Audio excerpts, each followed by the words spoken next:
Landmarks around us, building blocks of directions. Hello learners.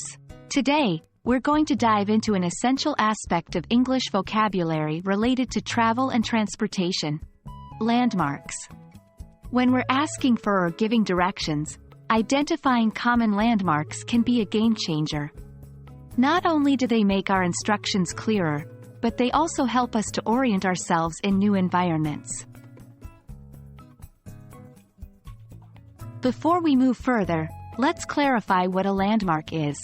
In simple terms, a landmark is any recognizable natural or artificial feature that stands out from its immediate environment and is often used as a navigation reference. Landmarks come in various shapes and sizes.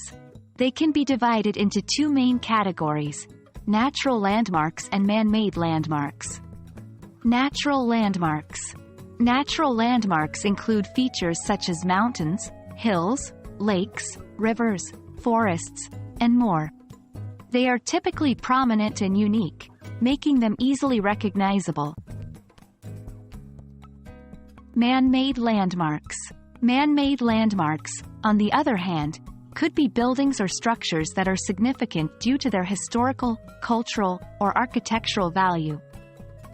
They include museums, churches, bridges, monuments, statues, towers, parks, and stadiums, among others.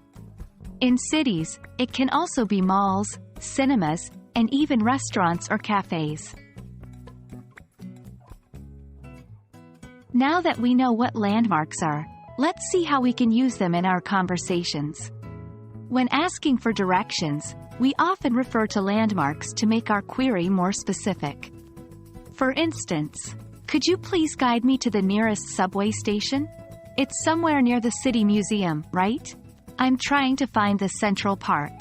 Can you help?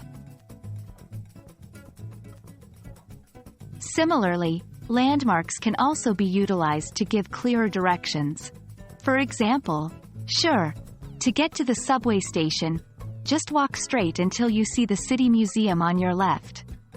The station is right across the street. Yes, Central Park is not far from here. Go straight down this road, and when you see the library, turn right. The park is just 2 blocks away. And that wraps up our brief tour of landmarks. Remember, being able to identify common landmarks not only enriches your English vocabulary but also equips you with useful communication tools for travel and transportation. So, next time you're asking for or giving directions, don't forget to refer to the landmarks around you. It can make a world of difference in how accurately and easily you can navigate your surroundings. Keep practicing, and see you next time.